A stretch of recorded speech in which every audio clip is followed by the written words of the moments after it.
Hello, algebra students. This is Mr. Lawrence with your flipped lesson. I think we're on lesson number 4. Forgive me if the numbers are off a little bit, but I was making this ahead of time in the summer. Okay, enough of an editorial. First, we're going to learn how to multiply and divide fractions. That's our goal today. You will be able to multiply and divide fractions. Now, again, this is a skill that you should have already mastered before coming to me, but I know a lot of you haven't because previous teachers may have allowed you too much use on a calculator. All right, so we're going to master it because if we don't, oh my goodness, the second semester of this class will be almost impossible if you don't understand this. But if you do understand this, the second semester will probably be easier than the first. That's what kids tell me. All right, before we multiply and divide fractions, I want to make sure you know how to simplify fractions. For example, I want to make sure you know that 10/12 is equal to another number. Smaller fraction, not actually a smaller fraction, but a simpler fraction. And the way I'm going to simplify it is I'm going to find the greatest common factor between 10 and 12. Well, in my mind, I can list out, the factors of 10 are 1 and 10 and 2 and 5, and I think that's it. And the factors of 12 are 1 and 12 and 2 and 6 and 3 and 4, and yeah, that's all the factors. And I look for the one that is common to both, the greatest one that's common. Well, in this case, it's 2. 2 shows up in boldest lists. It's the largest, the greatest one. So I'm going to divide both the numerator and the denominator by that GCF. I'm going to divide by 2 there, divide by 2 here. Now, I don't always show this level of detail in my work. 10 divided by 2 is 5, but I'm doing it for your benefit. 12 divided by 2 is 6, so you can see the process about which I do it. All right, well, 10/12 is the same as 5/6. There is the simplest form. Let's try that again on number 2. If you want to try it on your own and pause and then see my solution, you can feel free to do that at any time. All right, I think the GCF of these is going to be 4. I know 2 is going to go in, but I don't want to use just any old factor because that leads to more steps. I want to use the greatest common factor. And I know the factors of 20 are 1, 20, 2 and 10, 4 and 5. And 4 is the only one of the large ones that goes into 48. So I am going to divide the numerator and the denominator by 4. So divide by 4 here, divide by 4 there, and I'm going to get the fraction of 5/12. And so that means 20/48 is the same as 5/12. 5/12 is just the simplest form. Now, we have to change direction here briefly for a minute. We have to talk about something called the commutative property of multiplication. This is something that back in my day, they used to teach this in like 1st and 2nd grade. I don't think they do that anymore. In fact, I'm not sure you guys see the properties until you get up to at least the pre-algebra level. The commutative property of multiplication states that 3 times 4 is the same as 4 times 3. I think all of you would agree with that, okay? So what it means is you can change the order. 1 times 2 times 3 is the same as 3 times 1 times 2, which is the same as 3 times 2 times 1, which is the same as 1 times 3 times 2. I can change the order. That's all the commutative property of multiplication says. By the way, there is a commutative property for addition too. 1 plus 3 equals 3 plus 1. But why do we need to know that? Well, because when I have a fraction like this, 3 times, problem 3, 10/19 times 38/48. 38/40. A lot of you are going to go, well, I know 10/19 doesn't simplify, and I could simplify 38/40. But what you don't realize is you can also switch these, and you actually have the same problem. 38/19 times 10/40 is the same problem. So I'm going to go ahead and say, well, divide both the numerator and the denominator by 10, and I'm going to get 1/4. And then over here, 19 goes into both. So I'm going to divide that by 19 to get 2, that by 19 to get 1. And so now I have the problem 2 firsts times 1/4. Now, I'm not done simplifying, believe it or not, but because it's the commutative property, and again, I'm showing you way more steps than you need to do. On the next one, I'm going to show you an easier way. But this is why it happens. I can use the commutative property again, switching my numerators, and rewrite it as 1/1 times 2/4. All I did was move the 2 and the 1, just like I moved the 10 and the 38. And now I can say, well, 2/4 is the same as 1/2. Now that everything's simplified as far as it can go, 1 times 1 is 1. 1 times 2 is 2. The problem is 1/2. See how simple that is?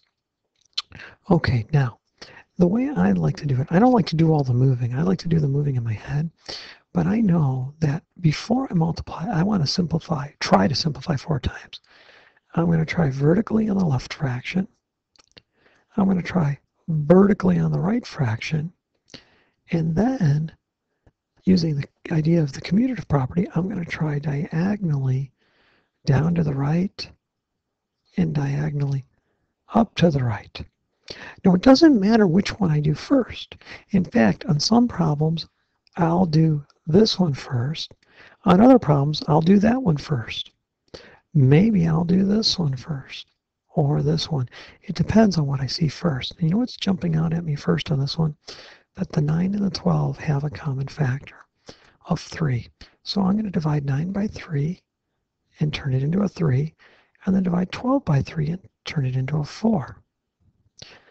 Now, my problem now is 8/4 times 3/10. Well, I can see, 3/30, excuse me. Silly Mr. Lawrence. Good thing I caught that. All right, now it's easy to see that 8 and 4 can simplify into 2/1. 3/30 will simplify into 1/10. So right now, my problem is 2/1 times 1/10. Well, I can simplify this way, right? Do you notice the first thing I did was simplify that way up to the right, and then I simplified vertically on the left, and then vertically on the right, and now I'm checking down to the right, and sure enough, it's going to simplify, turning into 1/5. Now, you won't be able to simplify in all 4 directions on every single problem, but if you check all 4 directions and do it correctly, your problem becomes much, much easier. 1 times 1 is 1. 1 times 5 is 5. My answer is 1/5. 8/12 times 9/30 is 1/5. All right, scroll down here, 2 more problems, and actually we're going to do 4 more problems. Okay, and you're going to see me use a little bit of a shortcut. I'm going to use this idea during all the problems. So right off the bat, I'm going to reduce this 30/40 into 3/4. Divide both by 10. I saw that one first. Then I see the 4 and the 16 can simplify. So the 4 is going to turn into 1, the 16 into a 4. What did I do? I divided by 4 by 4 to get 1, 16 by 4 to get 4. All right, now I can look this way, and I can see that 3 and 27 will reduce. 3/27 is the same as 1/9. I'll check this way, the vertical on the right, but I'll see that 4/9 doesn't simplify. So now that I've simplified in all 4 directions that were possible, I can multiply 1 times 4 is 4, and 1 times 9 is 9. And there is my answer. Now, I don't know. Some of you wanted to multiply 30 times 16 and 40 times 27 and then try to simplify that fraction. Without a calculator, that is a pain in the pachachka. All right? It's so much simpler to do your simplifying first and multiply second. All right, watch me do it on problem number 6. Again, I'm going to check all 4 directions. Right off the bat, I see this one. That's the one that's obvious to me. I know that 18 times 2 is 36. So I'm going to divide by 18 and get 1. I'm going to divide by 18 and get 2. Okay, now I'm not sure about those, but I'm definitely sure about these. So I'm going to go ahead and do this one. And I'm going to divide by 2, and I'm going to divide by 2. So right now I have 1/48 times 32 over 1. Okay, so I'm going to stop and think here. What are the factors of 32? I'm always going to list the factors of the smaller number when I'm stuck. Okay, because there's less of them to do. Wow, I was expecting another pair in there. And I think that's it. Yeah, 3's not going to go in. 5's not. 6 isn't. 7 isn't. Yep, that's it. Okay, now I know 32 doesn't go into 48 evenly. 16. 16 times 2 is 32. Another 16. Oh, look at that. It's 48. So 16 goes into both 32 and 48. Divide 16 there, I'll get 2. Divide 16 in there, I'll get 3. I'm ready to multiply because simplifying the ones doesn't do any good, and simplifying 1/3 wouldn't change anything. So I check this way, I check that way. I've checked all 4 ways. 1 times 2 is 2. 3 times 1 is 3. Okay, so the answer is 2/3. Now, to do division, you do it the same exact way, except you have to remember to multiply by the reciprocal. Okay, on both of these problems, I'm going to take the original fraction and I'm going to multiply it by the reciprocal. And I'm going to talk about why that is in another video, in our next video. But for right now, I just want you to accept that I have to multiply by the reciprocal. All right. So I'll go ahead and do all 4 ways. I'll divide that by 4 and get 3 and get 4 there. I'll divide by 5 and get 2, 5 and get 3. Oh, look, the 3's can cancel. The 2 4's can become 1/2. And it looks like everything's simplified. 1 times 1 is 1. 1 times 2 is 2. My answer is 1/2. I'm making it look very easy. You know why? Because it is. All right, problem number 8, I'm going to divide by 5 there, and I'm going to get 4, and then I'm going to get 5. Here, I'm going to go, well, I know 2 goes into there 9 times, and look at that, 9 goes into 36, so I'll divide by 9 and get 4. Now, I cannot simplify these two because they're both in the denominator. Right? That's a multiplication problem. I don't know if I mentioned this, but you should know a division fraction bar means divide, and that's why I'm able to do all this. But this is multiplication because I'm not crossing a division fraction bar. So everything's been simplified. I'll do 1 times 5 is 5, and I'll do 2 times 4 and get 8. And there you go. 5/8 is the answer. All right, I think this video has gone long enough. There will be some extra practice videos. And again, I'll explain in the next video why we'll need to